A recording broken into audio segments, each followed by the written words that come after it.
ನಿಮಗೆ ಗೊತ್ತಾ ನಿಮ್ಮ ಫೈನಲ್ ಎಕ್ಸಾಮ್ನ ಕ್ವಶನ್ ಪೇಪರ್ ಆಗಿರ್ಬೋದು ಅಥವಾ ಪ್ರಿಪರೇಟರಿ ಎಕ್ಸಾಮ್ನ ಕ್ವಶನ್ ಪೇಪರ್ ಆಗಿರ್ಬೋದು ಇದರಲ್ಲೆಲ್ಲ ಕೆಲವೊಂದು ಟಾಪ್ ಸೀಕ್ರೆಟ್ಸ್ಗಳಿದೆ. ಸೊ ಇದು ನಿಮಗೆ ಗೊತ್ತಿದೆಯಾ? ಗೊತ್ತಿಲ್ಲ ಅಂದ್ರೆ ಡೋಂಟ್ ವರಿ, ನಾನು ಹೇಳ್ತಾ ಹೋಗ್ತೀನಿ. ಸೊ ನಿಮಗೆ ಒಳ್ಳೆ ಸ್ಕೋರನ್ನು ಮಾಡಲಿಕ್ಕೆ, ತುಂಬಾ ಸುಲಭವಾಗಿ ಒಳ್ಳೆ ಸ್ಕೋರನ್ನು ಮಾಡಲಿಕ್ಕೆ ತುಂಬಾ ಟಾಪ್ ಸೀಕ್ರೆಟ್ಗಳು ಈ ನಿಮ್ಮ ಕ್ವಶನ್ ಪೇಪರ್ ಅಲ್ಲಿ ಇರುತ್ತೆ. ಸೊ ತುಂಬಾ ಜನಕ್ಕೆ ಗೊತ್ತಿರುತ್ತೆ, ತುಂಬಾ ಜನಕ್ಕೆ ಗೊತ್ತಿರಲ್ಲ. ವಿಡಿಯೋನ ಕಂಪ್ಲೀಟ್ ಆಗಿ ನೋಡ್ತಾ ಹೋಗಿ, ನಾನು ನಿಮಗೆ ತಿಳಿಸ್ತೀನಿ. ನಿಮಗೆ ಗೊತ್ತಾ ನಿಮ್ಮ ಫೈನಲ್ ಎಕ್ಸಾಮ್ನ ಕ್ವಶನ್ ಪೇಪರ್ ಆಗಿರ್ಬೋದು ಅಥವಾ ಪ್ರಿಪರೇಟರಿ ಎಕ್ಸಾಮ್ನ ಕ್ವಶನ್ ಪೇಪರ್ ಆಗಿರ್ಬೋದು ಇದರಲ್ಲೆಲ್ಲ ಕೆಲವೊಂದು ಟಾಪ್ ಸೀಕ್ರೆಟ್ಸ್ಗಳಿದೆ. ಸೊ ಇದು ನಿಮಗೆ ಗೊತ್ತಿದೆಯಾ? ಗೊತ್ತಿಲ್ಲ ಅಂದ್ರೆ ಡೋಂಟ್ ವರಿ, ನಾನು ಹೇಳ್ತಾ ಹೋಗ್ತೀನಿ. ಸೊ ನಿಮಗೆ ಒಳ್ಳೆ ಸ್ಕೋರನ್ನು ಮಾಡಲಿಕ್ಕೆ, ತುಂಬಾ ಸುಲಭವಾಗಿ ಒಳ್ಳೆ ಸ್ಕೋರನ್ನು ಮಾಡಲಿಕ್ಕೆ ತುಂಬಾ ಟಾಪ್ ಸೀಕ್ರೆಟ್ಗಳು ಈ ನಿಮ್ಮ ಕ್ವಶನ್ ಪೇಪರ್ ಅಲ್ಲಿ ಇರುತ್ತೆ. ಸೊ ತುಂಬಾ ಜನಕ್ಕೆ ಗೊತ್ತಿರುತ್ತೆ, ತುಂಬಾ ಜನಕ್ಕೆ ಗೊತ್ತಿರಲ್ಲ. ವಿಡಿಯೋನ ಕಂಪ್ಲೀಟ್ ಆಗಿ ನೋಡ್ತಾ ಹೋಗಿ, ನಾನು ನಿಮಗೆ ತಿಳಿಸ್ತೀನಿ. ನೀವು ನಿಮ್ಮ ಮಾರ್ಕ್ಸ್ ತಗೊಳ್ತಕ್ಕಂಥ ಗುರಿ ಅದು 40+ ಆಗಿರ್ಬೋದು, 50+ ಆಗಿರ್ಬೋದು ಅಥವಾ 70+ ಆಗಿರ್ಬೋದು.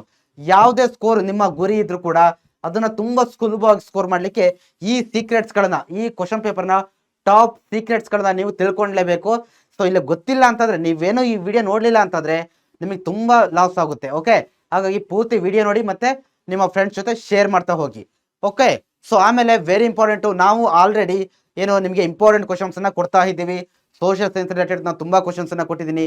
ನಿಮಗೆ ಅದೆಲ್ಲ ಬೇಕು, ಮತ್ತೆ ಫ್ಯೂಚರ್ ಕೊಡ್ತಕ್ಕಂಥ ಇಂಪಾರ್ಟೆಂಟ್ ಟಾಪಿಕ್ಸ್ ಕ್ವಶನ್ಸ್ಗಳು ಬೇಕು ಅಂತಂದ್ರೆ, ಈ PDF ಗಳೆಲ್ಲ ಬೇಕು ಅಂತಂದ್ರೆ ನಮ್ಮ ವಾಟ್ಸಪ್ ಚಾನಲ್ಗೆ ನೀವು ಜಾಯ್ನ್ ಆಗ್ಲೇಬೇಕಂದ್ರಪ್ಪ. ನೋಡಿ, ನಿಮಗೆ ವಾಟ್ಸಪ್ ಚಾನಲ್ ಲಿಂಕ್ ನಿಮಗೆ ಈ ವಿಡಿಯೋದ ಡಿಸ್ಕ್ರಿಪ್ಷನ್ ಅಲ್ಲಿ ಸಿಗುತ್ತೆ, ಅಥವಾ ನಮ್ಮ ಯೂಟ್ಯೂಬ್ ನ ಚಾನಲ್ನ ಬಯೋದಲ್ಲಿ ಚೆಕ್ ಮಾಡಿ, ಅಲ್ಲಿ ವಾಟ್ಸಪ್ ಚಾನಲ್ನ ಲಿಂಕ್ ಸಿಗುತ್ತೆ ನಿಮಗೆ.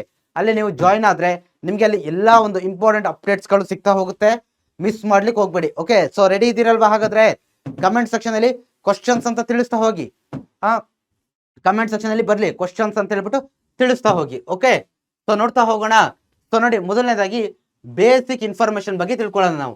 ಓಕೆ, ಬೇಸಿಕ್ ಇನ್ಫಾರ್ಮೇಶನ್ ಬಗ್ಗೆ ನಾವು ತಿಳ್ಕೊಳ್ತಾ ಹೋಗೋಣ ಕ್ವಶನ್ ಪೇಪರ್ ಸಂಬಂಧಪಟ್ಟಂತೆ. ಸೊ ನೋಡಿ, ಟೋಟಲ್ ಮಾರ್ಕ್ಸ್ ಎಷ್ಟಿರುತ್ತೆ? 80 ಮಾರ್ಕ್ಸ್ ನೀವು ಎಕ್ಸಾಮ್ ಬರೀತೀರಲ್ವಾ? ನೋಡಿ, ಟೋಟಲ್ ಮಾರ್ಕ್ಸ್ ನೀವು ಬರೆಯೋದು 80 ಮಾರ್ಕ್ಸ್ಗೆ. ಬಟ್ ರಿಮೆಂಬರ್, ಗೊತ್ತಿರಲಿ ನಿಮಗೆ, ಟಾಪ್ ಸೀಕ್ರೆಟ್ ಅಂತ ಇದಕ್ಕೆ ಹೇಳಿದ್ದು. ಕ್ವಶನ್ ಪೇಪರ್ ನಿಮಗೆ 80 ಮಾರ್ಕ್ಸ್ ಇರಲ್ಲ, ಮೋರ್ ದನ್ 80 ಮಾರ್ಕ್ಸ್ ಇರುತ್ತೆ. ಓಕೆ, 100, 110, 120 ಈ ರೀತಿ ಇರುತ್ತೆ ಟೋಟಲ್. ಯಾಕಂತಂದ್ರೆ ನಿಮಗೆ ಚಾಯ್ಸ್ ಕ್ವಶನ್ಸ್ ಬರುತ್ತಲ್ವಾ, ಅದೆಲ್ಲದನ್ನು ಸೇರಿಸಿದ್ರೆ ನಿಮಗೆ 100+ ಬರುತ್ತೆ ನಿಮಗೆ. ಓಕೆ, ಟೋಟಲ್ ನಿಮ್ ಕ್ವಶನ್ ಪೇಪರ್. ಬಟ್ ನೀವು ಬರೆಯೋದಷ್ಟಕ್ಕೆ 80 ಮಾರ್ಕ್ಸ್ಗೆ. ನೋಡಿ, ಜಸ್ಟ್ ಥಿಂಕ್ ಮಾಡಿ, 100 ಮಾರ್ಕ್ಸ್ ಕ್ವಶನ್ ಪೇಪರ್ 80 ತೆಗೆಯೋದು ಕಷ್ಟನಾ? ನೀವೇ ಹೇಳಿ ಅಲ್ವಾ? ಸುಲಭ ಅಲ್ವಾ? ಹಾಗೆ ಕಮೆಂಟ್ ಸೆಕ್ಷನ್ ಅಲ್ಲಿ ತಿಳಿಸ್ತಾ ಹೋಗಿ ಕ್ವಶನ್ಸ್ ಅಂತ. ಸೊ ನೋಡ್ತಾ ಹೋಗಿ. ನಂತರ ಟೋಟಲ್ ಟೈಮ್ ಎಷ್ಟಿರುತ್ತೆ ನಮಗೆ? ಟೋಟಲ್ ಟೈಮ್ ಎಷ್ಟಿರುತ್ತಪ್ಪ ಅಂದ್ರೆ ನೋಡಿ, 3 hours 15 minutes ಇರುತ್ತೆ ಕಣ್ರಪ್ಪ. ಇದು ನಿಮ್ಮ ಟೈಮ್ ಡ್ಯೂರೇಷನ್. ಓಕೆ, ಇಷ್ಟು ಸಮಯ ನಿಮ್ಮ ಎಕ್ಸಾಮ್ಗೆ ಇರುತ್ತೆ.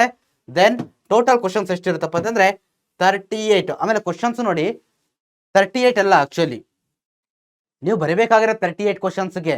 ಓಕೆ, ಬಟ್ ಚಾಯ್ಸ್ ಕ್ವಶನ್ಸ್ ಎಲ್ಲ ಸೇರಿಸಿದ್ರೆ 40+ ಆಗುತ್ತೆ. ಅದು 40+ 45 ಹತ್ರ ಬರುತ್ತೆ. ಅಷ್ಟು ಕ್ವಶನ್ಸ್ಗಳು ನಿಮಗಿರುತ್ತೆ. ಬಟ್ ನೀವು ಆನ್ಸರ್ ಬರೀಬೇಕಾಗಿರೋದು ಎಷ್ಟಕ್ಕೆ? ಜಸ್ಟ್ 38. ಓಕೆ, ತುಂಬಾ ಸುಲಭ, ಆರಾಮಾಗಿ ಬರೀಬಹುದು. ನೋಡ್ತಾ ಹೋಗೋಣ. ಸೊ ನೋಡಿ, ಫಸ್ಟ್ ಥಿಂಗ್ ಏನಪ್ಪಾ ಅಂತಂದ್ರೆ ನೋ ನಂಬರ್ ಆಫ್ ಕ್ವಶನ್ಸ್ ಅಂತ ಕೊಟ್ಟಿದ್ದೀನಿ. ಅಂತಂದ್ರೆ ಏನಪ್ಪಾ ಅಂದ್ರೆ ಸಿಂಪಲ್ ಆಗಿ ಯಾವ ಮಾರ್ಕ್ಸ್ಗೆ ಎಷ್ಟು ಕ್ವಶನ್ಸ್ ಬರುತ್ತೆ ಅನ್ನೋದು ನಿಮಗೆ ಕ್ಲಿಯರ್ ಆಗಿ ಗೊತ್ತಿರಬೇಕು. ಸೊ ನೋಡಿ, ಮೊದಲನೇದಾಗಿ ನಿಮ್ಮ ಕ್ವಶನ್ ಪೇಪರ್ ಅಲ್ಲಿ ಸೊ ಫಸ್ಟ್ ಯಾವ ರೀತಿ ಇರುತ್ತೆ ಗೊತ್ತಾ? ಫಸ್ಟ್ 1 ಮಾರ್ಕ್ ಕ್ವಶನ್ಸ್, ಆಮೇಲೆ 2 ಮಾರ್ಕ್, 3, 4, 5 ಮಾರ್ಕ್ಸ್ ಇದೇ ರೀತಿ ಇರುತ್ತೆ. ಆಮೇಲೆ ಕ್ವಶನ್ ಸೀರಿಯಲ್ ನಂಬರ್ ಕೂಡ 1, 2, 3, 4 ಅಂತ ಕಂಟಿನ್ಯೂ ಆಗುತ್ತೆ. ಓಕೆ, 38 ಕ್ವಶನ್ಸ್ ಅಂತ ಹೇಳಿದ್ನಲ್ವಾ? ಸೊ ಫಸ್ಟ್ ಕ್ವಶನ್ಗೆ 1 ಅಂತ ಸ್ಟಾರ್ಟ್ ಆದ್ರೆ ಅಲ್ಲಿ ಚಾಯ್ಸ್ ಕ್ವಶನ್ ಮಾತ್ರ ನಿಮಗೆ ನಂಬರ್ ಕೊಡೋದಿಲ್ಲ, ಬೇರೆ ಎಲ್ಲ ಕ್ವಶನ್ಗೂ ಕಂಟಿನ್ಯೂ ಆಗ್ತಾ ಹೋಗುತ್ತೆ ಕಣ್ರಪ್ಪ. ಓಕೆ, ಮತ್ತೆ ಇದೇ ಆರ್ಡರ್ ಅಲ್ಲಿ ಇರುತ್ತೆ. ನಾನು ಎಕ್ಸ್ಪ್ಲೈನ್ ಮಾಡ್ತೀನಿ ನಿಮ್ಮ ಕ್ವಶನ್ ಪೇಪರ್ ಯಾವ ಆರ್ಡರ್ ಅಲ್ಲಿ ಇರುತ್ತೆ ಅಂತ. ಫಸ್ಟ್ ನಿಮಗೆ 1 ಮಾರ್ಕ್ಸ್ಗೆ 8 ಕ್ವಶನ್ಸ್ ಅನ್ನ ಕೊಡ್ತಾರೆ. ಯಾವ್ದಕ್ಕೆ? MCQ, ಮಲ್ಟಿಪಲ್ ಚಾಯ್ಸ್ ಕ್ವಶನ್ಸ್ ಗೆ ಕೊಡ್ತಾರೆ ಫಸ್ಟ್. ಓಕೆ, ಎಷ್ಟಿರುತ್ತೆ? 8 ಕ್ವಶನ್ಸ್ ಇರುತ್ತೆ. 8 ನೀವು ಬರೀಬೇಕು. ಸೊ ನಿಮಗೆ ಇನ್ನೊಂದು ವಿಚಾರ, ಈ ಒಂದು ಸರ್ ಯಾವ ಚಾಪ್ಟರ್ ಇಂದ ಬರುತ್ತಾಗಾದ್ರೆ MCQ ಯಾವ ಚಾಪ್ಟರ್ ಇಂದ ಬರುತ್ತೆ, 2 ಮಾರ್ಕ್ ಯಾವ ಚಾಪ್ಟರ್ ಇಂದ, 3 ಮಾರ್ಕ್ ಯಾವ ಚಾಪ್ಟರ್ ಇಂದ, ಡೌಟ್ ಇದೆಯಾ? ಬರ್ತಾ ಇದೆಯಾ? ಪ್ರಿಪರೇಟರಿ ಸ್ಟ್ರಾಟಜಿ ವಿಡಿಯೋದಲ್ಲಿ ಡೀಟೇಲ್ ಆಗಿ ಎಕ್ಸ್ಪ್ಲೈನ್ ಮಾಡಿದ್ದೀನಿ ವಿತ್ ಚಾಪ್ಟರ್ ನೇಮು. ಸೊ ದಯವಿಟ್ಟು ಆ ವಿಡಿಯೋನ ನೋಡಿ, ನಿಮ್ಗೆ ಇನ್ನೂ ತುಂಬಾ ಸುಲಭವಾಗಿ ಗೊತ್ತಾಗುತ್ತೆ. ಓಕೆ, ಅಲ್ಲಿ ಎಕ್ಸ್ಪ್ಲೈನ್ ಮಾಡಿದ್ದೀನಿ ನೋಡಿ. ಫಸ್ಟ್ ಮೈನ್ MCQ ಇರುತ್ತೆ, ಮಲ್ಟಿಪಲ್ ಚಾಯ್ಸ್ ಕ್ವಶನ್ಸ್ 8 ಕ್ವಶನ್ಸ್ ಇರುತ್ತೆ ಕಣ್ರಪ್ಪ. ಓಕೆ, ಎಷ್ಟು ಕ್ವಶನ್ಸ್ ಇರುತ್ತೆ? 8 ಕ್ವಶನ್ಸ್ ಇರುತ್ತೆ. 8 ಅಟೆಂಡ್ ಮಾಡ್ಬೇಕು ನೀವು. ನಂತರ 1 ಮಾರ್ಕ್ ಕ್ವಶನ್ಸ್ ಅಂದ್ರೆ 1 ವರ್ಡ್ ಆನ್ಸರ್ ಇರುತ್ತೆ, ಅದು ಕೂಡ 8 ಕ್ವಶನ್ಸ್ ಇರುತ್ತೆ.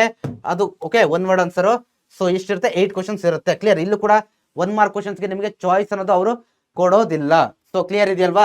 ಇವೆರಡನ್ನು ಸೇರಿಸಿದ್ರೆ ಎಷ್ಟಾಯ್ತು? 16 ಮಾರ್ಕ್ಸ್ ಆಯ್ತು ಇವೆರಡರಿಂದ. ಕ್ಲಿಯರ್? ಸೊ ನಂತರ ನೋಡಿ, 2 ಮಾರ್ಕ್ ಕ್ವಶನ್ಸ್ ಎಷ್ಟಿರುತ್ತೆ? 8 ಕ್ವಶನ್ಸ್ ಇರುತ್ತೆ. ಇಲ್ಲೂ ಕೂಡ ಎಷ್ಟಾಯ್ತು? 16 ಮಾರ್ಕ್ಸ್ ಬಂತ ನಿಮಗೆ. ಓಕೆ, ಸೊ ನಂತರ ಇಲ್ಲಿ ಚಾಯ್ಸ್ ಇರುತ್ತೆ. 2 ಮಾರ್ಕ್ ಕ್ವಶನ್ಸ್ಗೆ ಚಾಯ್ಸ್ ಇರುತ್ತೆ, ಬಟ್ ನೀವು ಬರೀಬೇಕಾಗಿರೋದು 8. ಸೊ ಆ ಚಾಯ್ಸ್ ಯಾವ್ದಾದಂತ ಪ್ರಿಪರೇಟರಿ ಸ್ಟ್ರಾಟಜಿ ವಿಡಿಯೋದಲ್ಲಿ ಎಕ್ಸ್ಪ್ಲೈನ್ ಮಾಡಿದ್ದೀನಿ. 3 ಮಾರ್ಕ್ ಕ್ವಶನ್ಸ್ ಟೋಟಲ್ 9 ಕ್ವಶನ್ಸ್ ನ ನೀವು ಅಟೆಂಡ್ ಮಾಡಬೇಕಾಗಿರುತ್ತೆ, ಟೋಟಲ್ 27 ಮಾರ್ಕ್ಸ್. ನಂತರ 4 ಮಾರ್ಕ್ ಕ್ವಶನ್ಸ್ 4 ಇರುತ್ತೆ, total 16 marks. Then 5 mark questions map based questions ಅನ್ನ ಕೊಡ್ತಾರೆ, ಅಲ್ಲಿ ನಿಮಗೆ ಪ್ಲೇಸಸ್ ಅಲ್ಲಿ ಚಾಯ್ಸ್ ಅನ್ನ ಕೊಡ್ತಾರೆ. ಓಕೆ, 7 ಪ್ಲೇಸಸ್ ಅನ್ನು ಕೊಟ್ಬಿಟ್ಟು 5 ಮೆನ್ಷನ್ ಮಾಡಿ ಅಂತ ಕೇಳ್ತಾರೆ. ಸೊ ಈ ರೀತಿ ಕೇಳ್ತಾರೆ. ಸೊ ಕ್ಲಿಯರ್ ಆಯ್ತಲ್ವಾ, ಯಾವ ಮಾರ್ಕ್ಸ್ಗೆ ಎಷ್ಟು ಚಾಪ್ಟರ್ ಎಷ್ಟು ಮಾರ್ಕ್ಸ್ಗೆ ಎಷ್ಟು ಕ್ವಶನ್ಸ್ ಬರುತ್ತೆ ಅನ್ನೋದು ನಿಮಗೆ ಫಸ್ಟ್ ಇದು ಕ್ಲಿಯರ್ ಆಗಿ ಗೊತ್ತಿರಬೇಕು. ಇದೇ ಆರ್ಡರ್ ಇರುತ್ತೆ ನಿಮ್ ಕ್ವಶನ್ ಪೇಪರ್ ಅಲ್ಲೂ ಕೂಡ. ಓಕೆ, ಲಾಸ್ಟ್ ಅಲ್ಲಿ ಸಿಂಪಲ್ ಆಗಿ ನೀವೇನಾದ್ರು ಜಸ್ಟ್ ಪಾಸ್ ಆಗ್ಬೇಕನ್ನೋರಿಗೆ 50 ತೆಗಿಬೇಕು, ಆ ರೀತಿ ಅನ್ನೋದಕ್ಕೂ ಕೂಡ ಒಂದು ಟ್ರಿಕ್ ಇದೆ, ಲಾಸ್ಟ್ ಅಲ್ಲಿ ಹೇಳ್ತಾ ಹೋಗ್ತೀನಿ ನೋಡಿ ಅದನ್ನ. ಸೊ ಇದು ಕ್ಲಿಯರ್ ಆಯ್ತಲ್ವಾ. ದೆನ್ ನಂತರ ನೋ ಅಬೌಟ್ ಚಾಯ್ಸ್ ಕ್ವಶನ್ಸ್. ನೋಡಿ ವೆರಿ ಇಂಪಾರ್ಟೆಂಟ್, ಆಲ್ರೆಡಿ ನಾನು ಹೇಳಿದ್ನಲ್ವಾ, ಚಾಯ್ಸ್ ಕ್ವಶನ್ಸ್ ಬಗ್ಗೆ ನಿಮಗೆ ಕ್ಲಿಯರ್ ಆಗಿ ಗೊತ್ತಿರಬೇಕು. ಎಲ್ಲಿ ಅವೈಲೇಬಲ್ ಇರುತ್ತೆ choice? Available in 2 marks 3 marks 4 5 mark questions ಅಲ್ಲಿ ನಿಮಗೆ ಏನಿರುತ್ತೆ ಚಾಯ್ಸ್ ಇರುತ್ತೆ ಕಂಡ್ರಪ್ಪ. ಓಕೆ, ನಾನು ಆಲ್ರೆಡಿ ಹೇಳಿದಂಗೆ 1 ಮಾರ್ಕ್ಸ್ ಅಲ್ಲಿ ಚಾಯ್ಸ್ ಇರೋದಿಲ್ಲ, 2 ಮಾರ್ಕ್ಸ್ ಅಲ್ಲಿ ಚಾಯ್ಸ್ ಇರುತ್ತೆ. ಓಕೆ, ನೀವು ಅಲ್ಲಿ 8 ಕ್ವಶನ್ ಬರೀಬೇಕು, ಬಟ್ ಅಲ್ಲಿ 10 ಕ್ವಶನ್ ಇರುತ್ತೆ. 2 ಕ್ವಶನ್ ಯಾವ ಚಾಪ್ಟರ್ ಅಂತ ನಾನು ಎಕ್ಸ್ಪ್ಲೇನ್ ಮಾಡಿದ್ದೀನಿ. ಆಮೇಲೆ 3 ಮಾರ್ಕ್ 4 ಮಾರ್ಕ್ 5 ಮಾರ್ಕ್ ಅಲ್ಲಿ ಏನಿರುತ್ತೆ ಚಾಯ್ಸ್ ಕ್ವಶನ್. ಈಗ ಚಾಯ್ಸ್ ಕ್ವಶನ್ ಇದ್ದಾಗ ಏನ್ ಮಾಡ್ಬೇಕು ಗೊತ್ತಾ, ನಿಮಗೆ ಆ ಚಾಯ್ಸ್ ಇರ್ತಕ್ಕಂಥ ಯಾವ ಚಾಪ್ಟರ್ ಅಂತ ನಾನು ಪ್ರಿಪರೇಟರಿ ಸ್ಟ್ರಾಟಜಿ ವಿಡಿಯೋದಲ್ಲಿ ಹೇಳಿದ್ದೀನಲ್ವಾ, ಅಲ್ಲಿ ನೀವು ಚೆಕ್ ಮಾಡ್ಕೊಳ್ಳಿ ಆ ಚಾಪ್ಟರ್, ಆ ಚಾಯ್ಸ್ ಇರ್ತಕ್ಕಂಥ ಕ್ವಶನ್ ನ ಚಾಪ್ಟರ್ ಸುಲಭನ ಕಷ್ಟನ. ನಿಮಗೆ ಸುಲಭ ಆದ್ರೆ ಅದನ್ನ ಸ್ಟಡಿ ಮಾಡಿ. ಓಕೆ, ಡಿಫಿಕಲ್ಟಿ ಆದ್ರೆ ಒಂದ್ ವೇಳೆ ಅದನ್ನ ನಾನು ಸ್ಕಿಪ್ ಮಾಡಿ ಅಂತಲೂ ಅಟೆಂಡ್ ಮಾಡಬೇಡಿ ಅಂತ ಹೇಳ್ತೀನಿ. ಸೊ ಬಟ್ ಸುಲಭ ಇದ್ರೆ ಪ್ರಿಫರೆನ್ಸ್ ಅದಕ್ಕೆ ಕೊಡ್ತಾ ಹೋಗಿ ನೀವು. ಓಕೆ, ಚಾಯ್ಸ್ ಇರುತ್ತೆ ನಿಮಗೆ 8 ಕ್ವಶನ್ ಕೊಟ್ಟು 8ನೇ ಬರೀಬೇಕಂತ ಏನಿಲ್ಲ. ಓಕೆ, ಆ ಚಾಯ್ಸ್ ನ ತುಂಬಾ ಸುಲಭವಾಗಿ ತುಂಬಾ ಸುಲಭವಾಗಿ ಬಳಸ್ಕೊಳ್ತಾ ಹೋಗಿ, ಉತ್ತಮವಾಗಿ ಒಳ್ಳೆ ಮಾರ್ಕ್ಸ್ ನ ಸ್ಕೋರ್ ಮಾಡಬಹುದು. ನಿಮಗೆ ಒಳ್ಳೆ ಆಪರ್ಚುನಿಟಿ ಇದೆ. ಸೊ ಕ್ಲಿಯರ್ ಆಯ್ತಲ್ವಾ, ಇಷ್ಟು ಮಾರ್ಕ್ಸ್ ಅಲ್ಲಿ ನಿಮಗೆ ಏನಿರುತ್ತೆ ಆಪ್ಷನ್ ಇರುತ್ತೆ ಕಂಡ್ರಪ್ಪ, ಚಾಯ್ಸ್ ಇರುತ್ತೆ. Then must attend compulsory and easy questions from all sections. ನೋಡಿ ನೀವು ಈಗ ಏನ್ ಮಾಡ್ಬೇಕು, ಸೊ ಎಲ್ಲ ನೋಡಿದ್ರಲ್ವಾ, ಎಷ್ಟು ಕ್ವಶನ್ ಪೇಪರ್ ಪ್ಯಾಟರ್ನ್ ಕೂಡ ನೋಡಿದ್ರಿ ನೀವು, ಚಾಯ್ಸ್ ಕ್ವಶನ್ಸ್ ನೋಡಿದ್ರಿ. ನಂತರ ಏನ್ ಮಾಡ್ಬೇಕು, ಕಂಪಲ್ಸರಿ ಮತ್ತೆ ಈಸಿ ಕ್ವಶನ್ಸ್ ನ ಫಸ್ಟ್ ಅಟೆಂಡ್ ಮಾಡಬೇಕು. ಕಂಪಲ್ಸರಿ ಅಂತಂದ್ರೆ ಯಾವುದು, ಈಗ ಈ 1 ಮಾರ್ಕ್ಸ್ಗೆ ನೀವ್ ಏನ್ ಮಾಡ್ಬೇಕು, ಎಲ್ಲ ಅಟೆಂಡ್ ಮಾಡಲೇಬೇಕು. ಓಕೆ, MCQ ಮತ್ತೆ 1 ವರ್ಡ್. ಆಮೇಲೆ ವೆರಿ ಇಂಪಾರ್ಟೆಂಟ್ ಈಸಿ ಕ್ವಶನ್ಸ್ ಅಂತ ಕೊಟ್ಟಿದ್ದೀನಿ. ಕೆಲವೊಬ್ಬರಿಗೆ ಜಿಯೋಗ್ರಫಿ ಈಸಿ, ಕೆಲವೊಬ್ಬರಿಗೆ ಹಿಸ್ಟ್ರಿ ಈಸಿ, ಕೆಲವೊಬ್ಬರಿಗೆ ಎಕಾನಮಿ ಈಸಿ. ಸೊ ಈ ರೀತಿ ನಿಮ್ದು ಈಸಿ ಚಾಪ್ಟರ್ಸ್ ಅಂತ ಇರುತ್ತಲ್ವಾ, ಸೊ ಅಲ್ಲಿ ನೀವ್ ಏನ್ ಮಾಡ್ಬೇಕಪ್ಪ ಅಂದ್ರೆ ಫಸ್ಟ್ ಆ ಈಸಿ ಕ್ವಶನ್ಸ್ ಅನ್ನ ಅಟೆಂಡ್ ಮಾಡಬೇಕು. ಕ್ಲಿಯರ್? ಸೊ ಡೈರೆಕ್ಟ್ ನಾನು ಕಷ್ಟದ ಬರಿತೀನಿ ಅಂತ ಹೋಗೋದಲ್ಲ. ಈಸಿ ಕ್ವಶನ್ಸ್ ನೋಡಿ, ಏನ್ ಈಸಿ ಕ್ವಶನ್ಸ್ ಅಲ್ಲಿ ಯಾವ ಕಾರಣಕ್ಕೂ ನೀವು ಮಾರ್ಕ್ಸ್ ಕಳ್ಕೋಬಾರ್ದು ಅಷ್ಟೇ. ಯಾವ ಕಾರಣಕ್ಕೂ ಮಾರ್ಕ್ಸ್ ನ ಕಳ್ಕೋಬಾರ್ದು. ಕಳ್ಕೊಂಡ್ರೆ ಬಿಗ್ಗೆಸ್ಟ್ ಲಾಸ್ ಆಗುತ್ತೆ ನಿಮಗೆ. ಕ್ಲಿಯರ್? ಸೊ ಹಾಗಾಗಿ ಗೊತ್ತಿದೆಯಲ್ವಾ, ಫಸ್ಟ್ ಆ ಈಸಿ ಕ್ವಶನ್ಸ್ ನ ನೀವು ಅಟೆಂಡ್ ಮಾಡಬೇಕು ಎಲ್ಲಾ ಸೆಕ್ಷನ್ಸ್ ಇಂದ. ಅದು 2 ಮಾರ್ಕ್ಸ್ ಆಗಲಿ 3 4 5 ಓಕೆ 1 ಮಾರ್ಕ್ಸ್ ಆಗಿರಲಿ, ಎಲ್ಲ ಫಸ್ಟ್ ನೀವು ಈಸಿ ಕ್ವಶನ್ಸ್ ಅಟೆಂಡ್ ಮಾಡಬೇಕು. ಕ್ಲಿಯರ್? ಸೊ ಕ್ಲಿಯರ್ ಆಗಿದೆಯಲ್ವಾ. ಈಸಿ ಕ್ವಶನ್ಸ್ ಆದ್ಮೇಲೆ ನೋಡಿ ಮೀಡಿಯಂ ಮತ್ತೆ ಹಾರ್ಡ್ ಕ್ವಶನ್ಸ್ ಅಂತ ಕೊಟ್ಟಿದ್ದೀನಿ. ಅಂದ್ರೆ ಆಫ್ಟರ್ ಈಸಿ ಕ್ವಶನ್ಸ್ ಆದ್ಮೇಲೆ ಏನ್ ಮಾಡ್ಬೇಕು, ಆ ಮೀಡಿಯಂ ಮತ್ತೆ ಹಾರ್ಡ್ ಕ್ವಶನ್ಸ್ ಹೋಗ್ಬೇಕು. ಇದೇ ರೀತಿ ಹೋಗ್ಬೇಕು ನೀವು. ಫಸ್ಟ್ ಹಾರ್ಡ್ ಬರಿತೀನಿ ನಾನು, ಆಮೇಲೆ ಮೀಡಿಯಮು, ಲಾಸ್ಟ್ ಈಸಿ ಕ್ವಶನ್ ಬರಿತೀನಿ. ಗೋವಿಂದ 3 ನಾಮ ಹಾಕೊಂಡು ವಾಪಸ್ ಬರ್ಬೇಕಾಗುತ್ತೆ. ಸೊ ಕ್ಲಿಯರ್ ಇದೆಯಲ್ವಾ. ಸೊ ಆ ರೀತಿ ಮಾಡ್ಲಿಕ್ಕೆ ಹೋಗ್ಬೇಡಿ. ಸೊ ಇದೇ ರೀತಿ ನೀವೇನ್ ಮಾಡ್ಬೇಕು, ಫಾಲೋ ಮಾಡ್ತಾ ಹೋಗ್ಬೇಕು. ಈಸಿ ಕ್ವಶನ್ ಆದ್ಮೇಲೆ ಮೀಡಿಯಂ ಮತ್ತೆ ಹಾರ್ಡ್ ಕ್ವಶನ್ಸ್ ನ. ಸೊ ಇಲ್ಲಿ ನೋಡಿ ವೆರಿ ಇಂಪಾರ್ಟೆಂಟ್ ಟೈಮ್ ಸ್ಟ್ರಾಟಜಿ ಕೊಟ್ಟಿದ್ದೀನಿ. ಯಾವ ರೀತಿ ಎಕ್ಸಾಮ್ಸ್ ಹಾಲ್ ಒಳಗಡೆ ನೀವು ಹೋಗ್ತಿರಲ್ವಾ, ನೀವು ನಿಮ್ಮ ಪ್ರಿಪರೇಟರಿ ಎಕ್ಸಾಮ್ನೇ ಕನ್ಸಿಡರ್ ಮಾಡಿ. ಎಕ್ಸಾಮ್ ಹಾಲ್ ಒಳಗಡೆ ನೀವು ಹೋಗಿದ್ದೀರಾ, ಓಕೆ. ಸೊ ಅವಾಗ ಏನ್ ಮಾಡ್ಬೇಕಂತ ನಾನು ಹೇಳ್ತಾ ಹೋಗ್ತೀನಿ ನೋಡಿ. Starting 50 minutes. ಸೊ ಟೋಟಲ್ ನಿಮಗೆ 3 ಅವರ್. ಓಕೆ, ಎಷ್ಟಿರುತ್ತೆ 15 ಮಿನಿಟ್ಸ್ ಇರುತ್ತಲ್ವಾ. 3 ಅವರ್ 15 ಮಿನಿಟ್ಸ್ ಇರುತ್ತೆ ಕಣ್ರಪ್ಪ. ಅದ್ರಲ್ಲಿ ನೀವು ಫಸ್ಟ್ ಏನ್ ಮಾಡ್ತೀರಾ ಗೊತ್ತಾ, ಈ ಸ್ಟಾರ್ಟಿಂಗ್ 15 ಮಿನಿಟ್ಸ್ ಇರುತ್ತಲ್ವಾ, ಅಲ್ಲಿ ಸೆಲೆಕ್ಟ್ ಕ್ವಶನ್ಸ್ ಅಂತ ಕೊಟ್ಟಿದ್ದೀನಿ. ಅಂದ್ರೆ ಏನು, ನಾನು ಆಲ್ರೆಡಿ ಹೇಳಿದ್ನಲ್ವಾ, ಆ ಈಸಿ ಕ್ವಶನ್ಸ್ ಅನ್ನ ನೀವು ಅಟೆಂಡ್ ಮಾಡ್ಬೇಕಂತ. ಫಸ್ಟ್ ಈ 15 ನಿಮಿಷದಲ್ಲಿ ನೀವು ಏನು ಡಿವೈಡ್ ಮಾಡ್ಬೇಕಪ್ಪ ಅಂದ್ರೆ, ಯಾವ ಕ್ವಶನ್ಸ್ ಈಸಿ, ಅದು ಯಾವುದೇ ಇರಲಿ 1 2 3 4 5 ಮಾರ್ಕ್ ಕ್ವಶನ್ಸ್ ಅಲ್ಲಿ ಯಾವ್ದು ತುಂಬಾ ಈಸಿ, ಯಾವ್ದು ಮೀಡಿಯಂ ಇದೆ, ಯಾವ್ದು ಹಾರ್ಡ್ ಇದೆ, ಈ ಮೂರನ್ನ ನೀವು ಈ 15 ನಿಮಿಷದಲ್ಲಿ ಪರ್ಫೆಕ್ಟ್ ಆಗ್ಬೇಕು ನೀವು. ಓಕೆ, ನಿಮ್ ತಲೆಗೆ ಬಂದ್ಬಿಡ್ಬೇಕು ಮೈಂಡ್ ಮ್ಯಾಪ್ ಅಲ್ಲೇನೆ. ಓ ಈ ಕ್ವಶನ್ಸ್ ಅಲ್ವಾ, ಫಸ್ಟ್ ಇದನ್ನ ಅಟೆಂಡ್ ಮಾಡೋಣ, ಸೆಕೆಂಡು ಆಮೇಲೆ ಈ ಮೀಡಿಯಂ ಕ್ವಶನ್ಸ್, ಆಮೇಲೆ ಹಾರ್ಡ್ ಕ್ವಶನ್ಸ್. ಈ 15 ನಿಮಿಷದಲ್ಲಿ ನೀವು ಫಸ್ಟ್ ಅದನ್ನ ಕಂಪ್ಲೀಟ್ ಆಗಿ ಪ್ರಿಪೇರ್ ಆಗ್ಬೇಕು. ಓಕೆ, ಸೊ ಪ್ರಿಪೇರ್ ಆದ್ಮೇಲೆ ಏನ್ ಮಾಡ್ತೀರಪ್ಪ ಅಂತಂದ್ರೆ ನೋಡಿ, ಫಸ್ಟ್ 1 ಮಾರ್ಕ್ ಕ್ವಶನ್ಸ್ ಇದೆಯಲ್ವಾ, ಯಾವ್ದು MCQ ಮತ್ತೆ 1 ವರ್ಡ್ ಆನ್ಸರ್, ಇದಕ್ಕೆ 30 ಮಿನಿಟ್ಸ್ ಕೊಡಿ. ನಿಮ್ಮ ಎಕ್ಸಾಮ್ ಅಲ್ಲಿ ಏನಿರುತ್ತೆ ಗಡಿಯಾರ ಅಂತೂ ಇಟ್ಟಿರ್ತಾರೆ. ಟೈಮ್ ಮ್ಯಾನೇಜ್ಮೆಂಟ್ ಮಾಡ್ಲೇಬೇಕು, ಇಲ್ಲಾಂದ್ರೆ ಕ್ಲಾಸ್ ಅಲ್ಲಿ ಹೇಳ್ತೀರಲ್ವಾ ನೀವು, ಸರ್ ಆನ್ಸರ್ ಬರ್ಲಿಕ್ಕೆ ಟೈಮ್ ಏನ್ ಸಿಗೋಲ್ಲ ಸರ್, ಹೆಂಗೆ ಸರ್ ಏನ್ ಮಾಡೋದು ಸರ್ ಅಂತ ಕೇಳ್ತಾ ಇರ್ತೀರಲ್ವಾ. ಆ ಮಿಸ್ಟೇಕ್ ಆಗ್ಬಾರ್ದು ಅಂತಂದ್ರೆ ಇವತ್ತಿಂದಲೇ ಪ್ರಾಕ್ಟೀಸ್ ಮಾಡಿ. ಪ್ರಿಪರೇಟರಿ ಎಕ್ಸಾಮ್ ನಿಂದಲೂ ಕೂಡ ನೀವು ಇದನ್ನ ಅಪ್ಲೈ ಮಾಡ್ತಾ ಹೋಗಿ. 1 ಮಾರ್ಕ್ ಕ್ವಶನ್ಸ್ 8 × 16 ಕ್ವಶನ್ಸ್ ಇರುತ್ತೆ. ಸುಲಭವಾಗಿ ಬರಿಬೋದು, ಅರ್ಧ ಗಂಟೆಲಿ ಆರಾಮಾಗಿ ಬರಿಬೋದಪ್ಪ. ನೋಡಿ 1 ಮಾರ್ಕ್ಸಿಗೆ 1 ಕ್ವಶನ್ ಅಂತಂದ್ರೆ 16 ಆಯಿತು. ಆಮೇಲೆ ಇನ್ನೂ ಕೂಡ ಎಷ್ಟು 14 ಮಿನಿಟ್ಸ್ ಎಕ್ಸ್ಟ್ರಾ. ಓಕೆ, ಸೊ ಅಲ್ಲಿ ನೀವು ಏನು ಮಾಡ್ಬೋದು, ಆರಾಮಾಗಿ ಬರಿಬೋದು. 1 ಮಾರ್ಕ್ ಕ್ವಶನ್ಸ್ ಅಂತೂ ಆರಾಮಾಗಿ 30 ಮಿನಿಟ್ಸಲ್ಲಿ ಬರಿಬೋದು. ನಂತರ 2 ಮಾರ್ಕ್ ಕ್ವಶನ್ಸ್ 8 ಬರಿಬೇಕಲ್ವಾ, ಅದನ್ನು ಕೂಡ ಏನು ಮಾಡ್ತೀರಾ 30 ಮಿನಿಟ್ಸಲ್ಲಿ ಬರೀತೀರಾ ನೀವು. ಅಲ್ಲಿಗೆ 1 ಅವರ್ ಕತೆ ಮುಗೀತು. ನಂತರ 3 ಮಾರ್ಕ್ ಕ್ವಶನ್ಸ್, ಇದು ತುಂಬ ಜಾಸ್ತಿ ಇದೆ, 9 ಕ್ವಶನ್ ಅಟೆಂಡ್ ಮಾಡಬೇಕು 27 ಮಾರ್ಕ್ಸ್ಗೆ. ಸೊ ಟೋಟಲ್ 1 ಅವರ್, ಎಷ್ಟು ಹೇಳಿ 1 ಅವರ್ ಕೊಡಬೇಕಾಗುತ್ತೆ ನೀವು ಇದಕ್ಕೆ. ಓಕೆ, ಸ್ವಲ್ಪ ಜಾಸ್ತಿ ಇದೆಯಲ್ವಾ, ಬೇಕಾಗುತ್ತಪ್ಪ. So clear. ನಂತರ 4 ಮಾರ್ಕ್ ಕ್ವಶನ್ಸ್ಗೆ 40 ಮಿನಿಟ್ ಕೊಡಿ. ಓಕೆ, ಕೊಟ್ರ 40 ಮಿನಿಟ್ಸ್ಗೆ 40 ಮಿನಿಟ್ಸ್ ಕೊಟ್ಟಾದ್ಮೇಲೆ 5 ಮಿನಿಟ್ಸ್ಗೆ 5 ಮಾರ್ಕ್ಸ್ ಕ್ವಶನ್ಸ್ಗೆ 10 ಮಿನಿಟ್ ಕೊಡಿ, ಅಂದ್ರೆ ಮ್ಯಾಪ್ ಬೇಸ್ಡ್ ಕ್ವಶನ್ಸ್ಗೆ. ಲಾಸ್ಟ್ 10 ಮಿನಿಟ್ಸ್ ಅಲ್ಲಿ ಏನು ಮಾಡಿ ಗೊತ್ತಾ, ರೀಚೆಕ್ ಮಾಡ್ತಾ ಹೋಗಿ ಆ ಟೈಮಲ್ಲಿ. ಓಕೆ, ಆ ಟೈಮಲ್ಲಿ ಏನು ಮಾಡ್ತೀರಾ, ರೀಚೆಕ್ ಮಾಡ್ತಾ ಹೋಗ್ತೀರಾ ನೀವು, ಏನೇ ಇದ್ರು ಕೂಡ ತಕ್ಷಣ ಪಟ ನಂಗೆ. ಸೊ ಏನು ನಾನು ಸರಿ ಬರ್ದಿದ್ದೀನಿ, ಏನಾದರೂ ಮಿಸ್ಟೇಕ್ ಮಾಡಿದ್ದೀನಾ, ಅದೆಲ್ಲ ಕೂಡ ಲಾಸ್ಟ್ 10 ಮಿನಿಟ್ಸಲ್ಲಿ ಆಗಬೇಕು. ಇಲ್ಲಿ ಏನು ಕೊಟ್ಟಿದ್ದೀನೋ ಇದನ್ನೇ ಫಾಲೋ ಮಾಡ್ತಾ ಹೋಗಿ. ಓಕೆ, ತುಂಬ ಸುಲಭವಾಗಿ ಬರೀಬೋದು. ನಿಮಗೆ ಏನು ಕ್ಲಾಸಲ್ಲಿ ಹೇಳ್ತಿರಲ್ಲ ನೀವು ಟೈಮ್ ಸಾಕಾಗಲ್ಲ ಅಂತ, ಆ ಇಶ್ಯೂ ಬರೋದೇ ಇಲ್ಲ ಕಣ್ರಪ್ಪ. ಓಕೆ, ಸೊ ಕ್ಲಿಯರ್ ಆಗಿದೆ ಅಲ್ವಾ, ಟೈಮ್ ಸ್ಟ್ರಾಟಜಿ ಯಾವ ರೀತಿ ಏನೋ ಟೈಮಿಂಗ್ಸನ್ನು ಉಪಯೋಗಿಸ್ಕೊಳ್ಬೇಕು ಅನ್ನೋದು. ಸೊ ಇಷ್ಟು ನಿಮಗೆ ಕ್ಲಿಯರ್ ಇರಲಿ. ಸೊ ನಂತರ ಏನು ನೋಡಿ, ಇಲ್ಲಿ ವೆರಿ ಇಂಪಾರ್ಟೆಂಟು, ಲಾಸ್ಟ್ ಇದೆಯಲ್ವಾ, ಇದಂತೂ ವೆರಿ ಇಂಪಾರ್ಟೆಂಟು.